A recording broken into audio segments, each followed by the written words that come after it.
Hi ಎಲ್ಲರಿಗೂ ನಮಸ್ಕಾರ. ನಾನು ನಿಮ್ಮ ಪ್ರೀತಿಯ ಗಾನ ಗಣಪತಿ. ಇವತ್ತೊಂದು ಬೇಬಿ ಕುಚ್ಚಿಗೆ ಲಕ್ಷ್ಮಿ ಕಾಯಿನ್ ಇಟ್ಟು ಹೇಗೆ ಹಾಕೋದು ಅಂತ ತೋರಿಸ್ತೀನಿ. ತುಂಬ ಕೇಳಿದ್ರೆ ಹಾಗಾಗಿ ಈ ಡಿಸೈನ್ ಹಾಕ್ತಾ ಇದ್ದೀನಿ. ತುಂಬಾನೇ ಚೆನ್ನಾಗಿದೆ ನೋಡಿ. ಹಾಕಿದ್ದೀನಿ ಕಾಪರ್ ಕಲರ್ ಜರಿ ಇರೋದ್ರಿಂದ ನಾನು ನೋಡಿ ಕಾಪರ್ ಕಲರ್ ಲಕ್ಷ್ಮಿ ಕಾಯಿನ್ ಹಾಕಿದ್ದೀನಿ. ಬೀಡ್ ಕೂಡ ಸೇಮ್ ಹಾಗೇನೆ ಹಾಕಿದ್ದೀನಿ. ಈಗ ಇದನ್ನ ಯಾವ ತರ ಹಾಕೋದು ಅಂತ ತೋರಿಸ್ಕೊಡ್ತೀನಿ.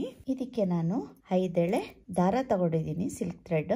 ಅದನ್ನ ನೀಡಲ್ಗೆ ಹಾಕಿದಾಗ 10 ಎಳೆ ದಾರ ಆಗುತ್ತೆ ನೋಡಿ. ಈ ತರ ನೀಡ್ಲಿಗೆ ಹಾಕೊಂಡು ಇಟ್ಕೊಂಡಿದೀನಿ. 10 ಎಳೆ ಆಗುತ್ತೆ. ಆಮೇಲೆ 150 ಎಳೆ, ಇದು ಬೇಬಿ ಕುಚ್ಚು ಹಾಕ್ಲಿಕ್ಕಿರುವಂತದ್ದು. 150 ಎಳೆ ದಾರದಿಂದ ರೆಡಿ ಮಾಡಿ ಇಟ್ಕೊಂಡಿದೀನಿ. ಹಾಗೇನೆ ಲಕ್ಷ್ಮಿ ಕಾಯಿನ್ ತಗೊಂಡಿದ್ದೀನಿ ನೋಡಿ. ಈ ತರ ಕಾಯಿನ್ಸ್ ಬೇಕಾಗುತ್ತೆ. ಸ್ಮಾಲ್ ಬೀಡ್ ತಗೊಂಡಿದ್ದೀನಿ, ತುಂಬಾ ಸ್ಮಾಲ್. ಯಾಕೆಂದ್ರೆ ಇದು ಲಕ್ಷ್ಮಿ ಕಾಯಿನ್ ಇಡ್ಬೇಕಾದ್ರೆ ಹಾಗೇನೆ ಹಾಕಿದ್ರೆ ಚೆನ್ನಾಗಿ ಕಾಣಿಸಲ್ಲ, ಹಾಗಾಗಿ ನಾನು ಸ್ಮಾಲ್ ಬೀಡ್ ತಗೊಂಡಿದ್ದೀನಿ. ಮತ್ತೆ ಸ್ವಲ್ಪ ಮೀಡಿಯಂ ಸೈಜ್ ಅಲ್ಲಿ ರೌಂಡ್ ಬೀಡ್ ತಗೊಂಡಿದ್ದೀನಿ. ನಿಮ್ಗೆ ಯಾವ ತರ ಬೀಡ್ ಇಷ್ಟ ಆಗುತ್ತೆ ಆ ತರ ಬೀಡ್ ತಗೋಬಹುದು. ಮತ್ತೆ ಕಾಪರ್ ಕಲರ್ ಜರಿ ತಗೊಂಡಿದ್ದೀನಿ. ನೀಡಲ್, ಇದು ನೀಡಲ್ ಯಾವ್ದಕ್ಕೆ ಯೂಸ್ ಆಗುತ್ತೆ ಅಂತ ನಾನು ಡಿಸೈನ್ ಮಾಡ್ಬೇಕಾದ್ರೆ ತೋರಿಸ್ತೀನಿ. ಹಾಗೇನೆ ಸೀಸರ್ ಇಷ್ಟಿದ್ರೆ ಸಾಕಾಗುತ್ತೆ. ಈಗ ಶುರು ಮಾಡೋಣ. ಮಾರ್ಕ್ ಮಾಡ್ಕೋಬೇಕು ನೋಡಿ. ಇಲ್ಲಿ ನಾನಿಲ್ಲಿ ಮಾರ್ಕ್ ಮಾಡ್ಕೊಂಡಿದ್ದೀನಿ ನೋಡಿ. ಇಲ್ಲಿ 1ರಿಂದ ಇಲ್ಲಿ ಮಾರ್ಕ್ ಮಾಡ್ಕೊಂಡಿದ್ದೀನಿ. ಮತ್ತೆ ಇಲ್ಲಿ ಆಫ್ ಬರೋ ತರ ಮಾರ್ಕ್ ಮಾಡ್ಕೋಬೇಕು ನೋಡಿ. ಈ ತರ ಮಾರ್ಕ್ ಮಾಡ್ಕೊಂಡು ಕಾಣಿಸ್ತಾ ಇದೆ ಅಂತ ಅನ್ಕೊಳ್ತೀನಿ ನೋಡಿ. ಇಲ್ಲಿ ಮಾರ್ಕ್ ಮಾಡ್ಕೊಂಡಿದ್ದೀನಿ ನಾನು. ಅಲ್ಲಿಂದ 5 ಎಳೆ ದಾರದಿಂದ ಸೂಜಿಗೆ ಹಾಕೊಂಡಿದ್ದೀನಲ್ವಾ, ಈ ತರ ಹಾಕೋಬೇಕು. ಆಗೋದು 10 ಆಗುತ್ತೆ. ಅಲ್ಲಿಂದ ನೋಡಿ ಮತ್ತೆ ತೋರಿಸ್ತೀನಿ. ಇಲ್ಲಿ ಮಾರ್ಕ್ ಹಾಕಿದ್ದೀನಲ್ವಾ, ಅದು ಕೆಳಗಡೆಯಿಂದ ನೋಡಿ, ಇದು ರಾಂಗ್ ಸೈಡ್ ಇದೆ ಅಲ್ವಾ, ಇಲ್ಲಿಂದ ನೋಡಿ ಮೊದಲಿಗೆ ಬೀಡ್ ಹಾಕೋಬೇಕು. ಹಾಕೊಂಡು ಇಲ್ಲಿ ಮಾರ್ಕ್ ಮಾಡಿದ್ದೀನಲ್ವಾ, ಕೆಳಭಾಗದಿಂದ ನೀಡಲ್ ಹಾಕಿ ದಾರನ ಮೇಲೆ ಎಳ್ಕೋಬೇಕು. ಮೇಲೆ ಎಳ್ಕೊಂಡು ಇಲ್ಲಿ ನೋಡಿ ನೀಡಲ್ನ ಇಲ್ಲಿ ಬೀಡ್ ಒಳಗಡೆಯಿಂದ ಮೇಲ್ಭಾಗದಿಂದ ಈ ತರ ಹಾಕೋಬೇಕು ನೋಡಿ. ಇಲ್ಲಿ ಅಲ್ಲಿಂದ ನಿಮಗೆ ಎಷ್ಟು ಬೇಕು ಕಟ್ಲಿಕ್ಕೆ, ಎಷ್ಟು ನಿಮಗೆ ಸರಿಯಾಗಿ ಆಗುತ್ತೆ ಅಷ್ಟಕ್ಕೆ ದಾರಾನ ಕಟ್ ಮಾಡ್ಕೊಳ್ತೀನಿ. ಈಗ ನಾನು ನೋಡಿ ಇಷ್ಟಕ್ಕೆ ದಾರಾನ ನೋಡಿ, ಇಲ್ಲಿ ಇಷ್ಟು ಉದ್ದನೇ ನಾನು ತಗೊಂಡಿದ್ದು. ಸುಮ್ಮನೆ ಇಲ್ಲ ಅಂದ್ರೆ ದಾರ ವೇಸ್ಟ್ ಆಗುತ್ತೆ, ಅದಕ್ಕೋಸ್ಕರ ನಾನು ಇಷ್ಟೇ ಉದ್ದ ನನಗೆ ಸಾಕಾಗುತ್ತೆ. ಮತ್ತೆ ನೋಡಿ ಮೊದಲಿಗೆ ಬೀಡ ಹಾಕೋಬೇಕು. ಅಲ್ಲಿಂದ ಈ ಮಾರ್ಕ್ ಮಾಡಿದ್ದೀನಲ್ವಾ, ಅದ್ರ ಕೆಳಗಡೆಯಿಂದ ನೀಡಲ್ನ ಎಳ್ಕೊಂಡು ದಾರನ ನೋಡಿ ಈ ತರ ಎಳ್ಕೋಬೇಕು. ಅಲ್ಲಿಂದ ನೋಡಿ ನೀಡಲ್ ಇದೆ ಅಲ್ವಾ, ನೀಡಲ್ನ ಈ ಬೀಡ್ ಮೇಲ್ಭಾಗದಿಂದ ಕೆಳಕ್ಕೆ ಎಳ್ಕೋಬೇಕು. ಈ ತರ ನೋಡಿ, ಈ ತರ ನೋಡಿ ಈ ತರ ಎಳ್ಕೊಳ್ತೀನಿ. ಎಳ್ಕೊಂಡು ಈಗ ಮೊದಲು ಕಟ್ ಮಾಡಿದ್ದೆ ಅಲ್ವಾ, ಅದಕ್ಕೆ ಕರೆಕ್ಟಾಗಿ ನೋಡಿ ಎರಡನ್ನ ಸೇರಿಸ್ಕೊಂಡು ಕಟ್ ಮಾಡ್ಕೊಳ್ತೀನಿ ನೋಡಿ. ಇಲ್ಲಿ ಅಲ್ಲಿಂದ ಬೆರಳಿಗೆ ದಾರನ ಈ ತರ ಸುತ್ಕೊಳ್ತೀನಿ. ಸುತ್ಕೊಂಡು ನೀಡಲ್ ಇದೆ ಅಲ್ವಾ, ಈ ನೀಡಲಿಂದ ನೋಡಿ ಹೀಗೆ ನೀಡಲ್ ಹಾಕಿ ಇಲ್ಲಿ ದಾರ ಇದೆ ನೋಡಿ, ಈ ದಾರನ ಹೀಗೆ ಎಳ್ಕೊಂಡ್ರೆ ಆಯ್ತು. ಸುಲಭವಾಗಿ ಮಾಡ್ಕೋಬಹುದು ಈ ತರ. ಅಲ್ಲಿಂದ ಸ್ವಲ್ಪ ಬೆರಳನ್ನ ಎಳ್ಕೊಂಡು ಈ ತರ ಟೈಟ್ ಮಾಡ್ಕೊಂಡ್ರೆ ಆಯ್ತು ನೋಡಿ. ಇಲ್ಲಿ ಎಷ್ಟು ನೀಟಾಗಿ ಬಂತು ಅಂತ. ಅಷ್ಟು ದಾರನು ವೇಸ್ಟ್ ಆಗಲ್ಲ ನೋಡಿ. ಈ ತರ ಬರುತ್ತೆ ನೋಡಿ. ಇಲ್ಲಿ ಈ ತರ ಹಾಕಿದೀನಲ್ವಾ, ಹೀಗೇನೆ ಮಾಡ್ಕೊಂಡು ಹೋಗ್ಬೇಕು. ಅಲ್ಲಿಂದ ಈಗ ನಾವು ಕುಚ್ಚು ಹಾಕೋಬೇಕಲ್ವಾ, ಅದಕ್ಕೆ ಇಷ್ಟು ಉದ್ದ ಬಿಡೋದು ಬೇಡ. ಯಾಕೆಂದ್ರೆ ಕುಚ್ಚು ಹಾಕ್ಬೇಕಾದ್ರೆ ಗಂಟಾಗೋ ಚಾನ್ಸಸ್ ತುಂಬಾನೇ ಇದೆ. ಹಾಗಾಗಿ ನಾನು ಇಷ್ಟಕ್ಕೆ ಕಟ್ ಮಾಡ್ಕೊಳ್ತೀನಿ ನೋಡಿ. ಇಲ್ಲಿ ಇಷ್ಟಕ್ಕೆ ಕಟ್ ಮಾಡ್ಕೊಳ್ತೀನಿ. ಈಗ ಕುಚ್ಚು ಹಾಕೊಳ್ಳೋಣ. ಯಾವ ತರ ಕುಚ್ಚು ಹಾಕೋದು ಅಂತ ತೋರಿಸ್ಕೊಡ್ತೀನಿ.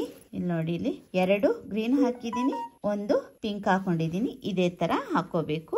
ಈಗ ನಾನು ಗ್ರೀನ್ ಹಾಕೊಳ್ತೀನಿ ನೋಡಿ. ಇಲ್ಲಿ ಈ ತರ ನೀಟ್ ಮಾಡ್ಕೊಂಡು ಹೀಗೆ ನೀಡಲ್ ಹಾಕೋಬೇಕು. ಜರಿನ ಈ ತರ ಎಳ್ಕೊಂಡು ಇಲ್ಲಿ ಗ್ರಿಪ್ಪಿಗೆ ನಿಮ್ಗೆ ಹಿಡ್ಕೊಳಕ್ಕೆ ಎಷ್ಟು ಉದ್ದ ಬೇಕು ಅಷ್ಟನ್ನ ಎಳ್ಕೊಂಡು ಈ ಫಿಂಗರ್ ನಲ್ಲಿ ಹಿಡ್ಕೋಬೇಕು. ಅಲ್ಲಿಂದ ಇಲ್ಲಿ ನೋಡಿ, ಇಲ್ಲಿ ಈ ಜರಿಯಿಂದ ಒಳಗಡೆಯಿಂದ ಎಳ್ಕೊಂಡು ಲಾಕ್ ಮಾಡ್ಕೊಳ್ತೀನಿ. 1 ಲಾಕ್ ಆಯ್ತಲ್ವಾ, ಮತ್ತೆ ಇನ್ನೊಂದು ಲಾಕ್ ಮಾಡ್ಕೊಳ್ತೀನಿ ನೋಡಿ. 2 ಲಾಕ್ ಆಯ್ತು. ಅಲ್ಲಿಂದ ನೋಡಿ ಕೆಳಗಡೆಯಿಂದ 3 ಲಾಕ್ ಮಾಡ್ಕೊಂಡೆ ಅಲ್ವಾ, ಸುತ್ತಿ 3 ಸಲ ಸುತ್ಕೊಂಡು ಲಾಕ್ ಮಾಡ್ಕೊಂಡಿದ್ದೀನಿ. ಅಲ್ಲಿಂದ ಇಲ್ಲಿ ನೋಡಿ, ಇಲ್ಲಿ ಕೆಳಗಡೆ ನೀಡಲ್ನ ಕೆಳಗಡೆಯಿಂದ ಚುಚ್ಚಿ ಈ ತರ ಮುಂದಕ್ಕೆ ನೀಡಲ್ನ ಎಳ್ಕೊಳ್ತೀನಿ. ಎಳ್ಕೊಂಡು ಒಂದು ಲಕ್ಷ್ಮಿ ನೋಡಿ, ಇಲ್ಲಿ ಒಂದು ಲಕ್ಷ್ಮಿ ಕಾಯಿನ್ ಹಾಕೊಳ್ತೀನಿ ನೋಡಿ. ಲಕ್ಷ್ಮಿ ಕಾಯಿನ್ ಈ ತರ ಹಾಕಿದ್ರೆ ಲುಕ್ ಕಾಣಿಸಲ್ಲ, ಇದು ತುಂಬಾನೇ ಚೆನ್ನಾಗಿ ಕಾಣಿಸಲ್ಲ ನೋಡಿ. ಇದು ಅದಕ್ಕೆ ನಾನು ಏನ್ ಮಾಡ್ತೀನಿ ಅಂದ್ರೆ ಸ್ಮಾಲ್ ಬೀಡ್ ಇದೆ ಅಲ್ವಾ ನೋಡಿ, ಈ ತರ ಸ್ಮಾಲ್ ಬೀಡ್ ನ ಹಾಕೊಳ್ತೀನಿ. ಸ್ಮಾಲ್ ಬೀಡ್ ಹಾಕೊಂಡು ಕಾಣಿಸ್ತಾ ಇದೆ ಅಲ್ವಾ? ಸ್ಮಾಲ್ ಬೀಡ್ ಹಾಕೊಂಡು ಈ ಬೀಡ್ನ ಮೇಲೆ ಕೆಳೆದು ಈ ಲಕ್ಷ್ಮೀಕಾಯಿನ ಹೋಲ್ ಇದೆ ಅಲ್ವಾ, ಅದ್ರ ಒಳಗಡೆಯಿಂದ ಕೆಳಗಡೆಗೆ ಕಾಣಿಸ್ತಾ ಇದೆ, ಕೆಳಗಡೆಗೆ ಸೂಜಿನ ಚುಚ್ಕೊಂಡು ಜರಿನ ಕೆಳಗಡೆಗೆ ಎಳ್ಕೊಂಡೆ ನೋಡಿ. ಈಗ ಈ ತರ ಎಳ್ಕೊಂಡಿದೀನಿ.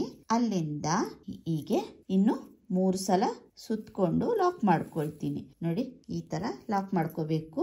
ಆಗ ಗಮ್ ಅಂದ್ರೆ ಗ್ಲೂ ಹಾಕುವ ಅವಶ್ಯಕತೆ ಇರಲ್ಲ. ಕುಚ್ಚಿಗೆ ಸೇರಿಸಿ ಗ್ಲೂ ಹಾಕೊಂಡು ಲಕ್ಷ್ಮೀಕಾಯಿನ ಗ್ಲೂ ಹಾಕಿ ಸ್ಟಿಕ್ ಮಾಡ್ಕೋಬಹುದು. ನಾನು ಆ ಥರ ಮಾಡ್ಕೊಳ್ಳಲ್ಲ, ಯಾಕೆಂದ್ರೆ ಬೇಬಿ ಕುಚ್ಚು ಇದೆಲ್ಲ ಅದು ಹಾಳಾಗೋಗುತ್ತೆ. ಹಾಗಾಗಿ ನಾನು ಗ್ಲೂ ಹಾಕಲ್ಲ, ಡೈರೆಕ್ಟ್ ಆಗಿ ಜರಿನಲ್ಲೇ ಟೈಟ್ ಮಾಡ್ಕೊಳ್ತೀನಿ. ಅಂದ್ರೆ ನೋಡಿ, ಆಗ ಲಕ್ಷ್ಮೀಕಾಯಿನ ಅಲ್ಲಿಗೆ ಅಲ್ಲಾಡಲ್ಲ ನೋಡಿ. ಇದು ಈ ತರ ಆಯ್ತಲ್ವಾ? ಅಲ್ಲಿಂದ ಕೆಳಗಡೆಯಿಂದ ನೀಡಲ್ನ ಮೇಲಕ್ಕೆ ಎಳ್ಕೊಳ್ತೀನಿ. ಎಳ್ಕೊಂಡು ಮತ್ತೆ ಮೇಲ್ಗಡೆಯಿಂದ ಕೆಳಗಡೆಗೆ ನೀಡಲ್ ಹಾಕಿ ಲಾಕ್ ಮಾಡ್ಕೊಂಡೆ ನೋಡಿ. ಇಲ್ಲಿ ಲಕ್ಷ್ಮೀಕಾಯಿನ್ ಇದೆ ಅಲ್ವಾ, ಅಷ್ಟಕ್ಕೆ ಬೇಕಾದ್ರೇನು ಲಾಕ್ ಕಟ್ ಮಾಡ್ಕೋಬಹುದು. ನಾನು ಸ್ವಲ್ಪ ಬೇಬಿ ಕುಚ್ಚು ಕಾಣಿಸ್ಬೇಕಲ್ವಾ, ಹಾಗಾಗಿ ನಾನು ಸ್ವಲ್ಪ ಕೆಳಗಡೆಗೆ, ಲಕ್ಷ್ಮೀಕಾಯಿನ್ಗಿಂತ ಸ್ವಲ್ಪ ಕೆಳಗಡೆಗೆ ಕಟ್ ಮಾಡ್ಕೊಳ್ಳಿ ನೋಡಿ. ಈ ತರ ಕಾಣಿಸುತ್ತೆ. ಈಗ ಇನ್ನೊಂದ್ಸಲ ನಾನು ತೋರಿಸ್ಕೊಡ್ತೀನಿ ಯಾವ ತರ ಅಂತ ನೋಡಿ. ಹಾಕೊಂಡು ಅಲ್ಲಿಂದ ಈ ಕಡೆಗೆ ನೀಡಲ್ ಹಾಕಿ ದಾರಾನ ಈ ಕಡೆಯಿಂದ ನೀಡಲ್ ಹಾಕೊಳ್ತೀನಿ. ಬೀಡ್ ಕೆಳಗಡೆಯಿಂದ ಲಾಕ್ ಮಾಡ್ಕೊಳ್ತೀನಿ. ಇದನ್ನ ಲಕ್ಷ್ಮೀಕಾಯಿನ ಬೀಡ್ ಕೆಳಗಡೆಯಿಂದ ಲಾಕ್ ಮಾಡ್ಕೊಳ್ತೀನಿ. ಈ ತರ ಈಗ ಲಾಕ್ ಆಗಿದೆ. ಈ ಮೇಲ್ಗಡೆ ಕೆಳಗಡೆಯಿಂದ ಮೇಲ್ಗಡೆಗೆ ನೀಡಲ್ನ ತಗೊಳ್ತೀನಿ ನೋಡಿ. ಈ ತರ ತಗೊಂಡು ನೋಡಿ, ಅಲ್ಲಿಂದ ಇದ್ರ ಒಳಗಡೆಯಿಂದ ನೀಡಲ್ ಹಾಕಿ ಕೆಳಗಡೆಗೆ ಹೇಳ್ಕೊಳ್ತೀನಿ. ಈಗ ನೋಡಿ, ಈ ತರ ಕೆಳಗಡೆಗೆ ಲಕ್ಷ್ಮೀ ಕಾಯಿನ್ ಲಿಸ್ಟಕ್ಕೆ ಕಟ್ ಮಾಡ್ಬೋದು. ನಾನು ಸ್ವಲ್ಪ ಲಕ್ಷ್ಮೀ ಕಾಯಿನ್ಗಿಂತ ಕೆಳಗಡೆಗೆ ಕಟ್ ಮಾಡ್ಕೊಳ್ತೀನಿ. ಈ ತರ ಕಾಣಿಸುತ್ತೆ ನೋಡಿ. ಕೆಳಗಡೆಯಿಂದ ಬೇಬಿ ಕುಚ್ಚಿಗಿರೋದನ್ನ ದಾರಾನ ಹಾಕೊಂಡು ಮೇಲ್ಗಡೆಗೆ ಎಳ್ಕೊಳ್ತೀನಿ. ಮೇಲ್ಗಡೆಗೆ ಎಳ್ಕೊಂಡು ಎಷ್ಟು ಬೇಕು ಅಷ್ಟಕ್ಕೆ ಸ್ಟಾಪ್ ಮಾಡ್ತೀನಿ. ಇಲ್ಲಿ ಅಲ್ಲಿಂದ ದಾರಾನ ನೀಟ್ ಮಾಡ್ಕೋಬೇಕು. ಬೇಬಿ ಕುಚ್ಚಿಗಿರುವಂತದ್ನ ಈ ತರ ನೀಟ್ ಮಾಡ್ಕೊಂಡು ಕಾಣಿಸ್ತಾ ಇದೆ ಅಂತ ಅನ್ಕೊಳ್ತೀನಿ.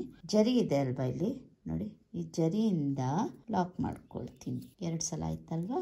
ಇದೀಗ 3 ಸಲ ಆಯ್ತು. ಅಲ್ಲಿಂದ ಕೆಳಗಿನಿಂದ ಮೇಲಕ್ಕೆ ನೀಡಲ್ನ ಎಳ್ಕೊಳ್ತೀನಿ ನೋಡಿ. ಇಲ್ಲಿ ಮೇಲಕ್ಕೆ ಎಳ್ಕೊಂಡೆ ನೋಡಿ. ಈ ತರ ಎಳ್ಕೊಂಡ್ಮೇಲೆ ಇಲ್ಲಿಗೆ ಒಂದು ಲಕ್ಷ್ಮೀ ಕಾಯಿನ ಹಾಕೊಳ್ತೀನಿ. ಲಕ್ಷ್ಮೀ ಕಾಯಿನ ಹಾಕೊಂಡು ಒಂದು ಸ್ಮಾಲ್ ಬೀಡ್ ನೋಡಿ, ಒಂದು ಸ್ಮಾಲ್ ಬೀಡ್ ಹಾಕಿ ಬೀಡ್ನ ಮೇಲಕ್ಕೆ ಮಾಡ್ಕೊಂಡು ನೋಡಿ, ಇಲ್ಲಿ ಲಕ್ಷ್ಮೀ ಕಾಯಿನ್ ಇದೆಯಲ್ಲ ಅದ್ರ ಹೋಲ್ ಒಳಗಡೆಯಿಂದ ಕೆಳಗಡೆಗೆ ನೀಡಲ್ನ ಎಳ್ಕೊಳ್ತೀನಿ ನೋಡಿ. ಈ ತರ ಎಳ್ಕೊಂಡು ಆಗ ಇದು ಆ ಕಡೆ ಹಲ್ಲಾಡಲ್ಲ ಇದು.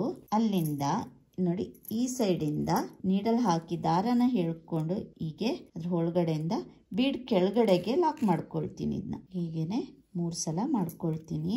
ಅಲ್ಲಿಂದ ಕೆಳಗಡೆಯಿಂದ ನೀಡಲ್ ಹಾಕಿ ದಾರಾನ ನೀಡಲ್ನ ಮೇಲಕ್ಕೆ ಎಳ್ಕೊಳ್ತೀನಿ ನೋಡಿ. ಇಲ್ಲಿ ಮೇಲಕ್ಕೆ ಎಳ್ಕೊಂಡೆ ಅಲ್ವಾ, ಅಲ್ಲಿಂದ ಹೀಗೆ ಕೆಳಗಡೆಗೆ ನೀಡಲ್ನ ಚುಚ್ಕೋಬೇಕು. ಇದಕ್ಕೆ ಗಮ್ ಹಾಕ್ಬೇಕು ಅಂತ ಏನು ಇಲ್ಲ. ಈಗ ಇಲ್ಲಿ ಟೈಟ್ ಆಗಿದೆ ನೋಡಿ, ಇದು ಅಲ್ಲಾಡ್ತಾ ಇಲ್ಲ.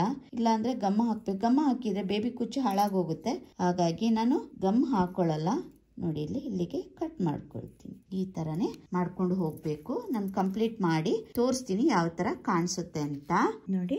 ಕಂಪ್ಲೀಟ್ ಮಾಡಿದ್ದೀನಿ. ಕಂಪ್ಲೀಟ್ ಆದ್ಮೇಲೆ ಈ ತರ ಕಾಣಿಸುತ್ತೆ. ನಿಮಗೆ ಬೇಬಿ ಕುಚ್ಚು ಬೇಕಾದ್ರೆ ಇನ್ನೂ ಬೇಕಾದ್ರೆ ಶಾರ್ಟ್ ಆಗಿ ಕಟ್ ಮಾಡ್ಕೋಬಹುದು. ಈ ತರ ಇದರ ಡಿಸೈನ್ ತುಂಬಾನೇ ಈಸಿ ಇದೆ, ಬೇಗನೆ ಆಗೋಗುತ್ತೆ ನೋಡಿ. ಇದು ತುಂಬಾ ಗ್ರ್ಯಾಂಡ್ ಆಗಿ ಕಾಣಿಸುತ್ತೆ. ಇದು ಡಿಸೈನು ಸಿಂಗಲ್ ಪಿನ್ ಮಾಡಿದಾಗಂತೂ ತುಂಬಾನೇ ಚೆನ್ನಾಗಿ ಕಾಣಿಸುತ್ತೆ ನೋಡಿ. ಎಷ್ಟು ಚೆನ್ನಾಗಿದೆ ಅಂತ ನೀವು ಕೂಡ ಒಂದ್ಸಲ ಟ್ರೈ ಮಾಡಿ ಹೇಗೆ ಬಂತು ಅಂತೇಳಿ. ನಿಮಗೆ ಈ ಡಿಸೈನ್ ಇಷ್ಟ ಆಗಿದ್ರೆ ಲೈಕ್ ಕೊಡೋದನ್ನ ಮರಿಬೇಡಿ. ಹಾಗೇನೆ ಸಪೋರ್ಟ್ ಕೂಡ ಮಾಡಿ. ಯಾರೆಲ್ಲ ನನ್ನ ವಿಡಿಯೋಸು ಸಬ್ಸ್ಕ್ರೈಬ್ ಮಾಡದೆ ನೋಡ್ತಾ ಇದ್ದೀರಾ, ದಯವಿಟ್ಟು ಸಬ್ಸ್ಕ್ರೈಬ್ ಮಾಡ್ಕೊಳ್ಳಿ. ಇಲ್ಲಿವರೆಗೂ ನನ್ನ ವಿಡಿಯೋಸ್ನ ಕೊನೆವರೆಗೂ ನೋಡಿದ್ದಕ್ಕೆ ಥ್ಯಾಂಕ್ ಯು. ಹಾಗೇನೆ ಇನ್ನೊಂದು ಡಿಫ್ರೆಂಟ್ ಆಗಿರುವಂಥ ಡಿಸೈನ್ನೊಂದಿಗೆ ಬರ್ತೀನಿ. Thank you. ಬಾಯ್.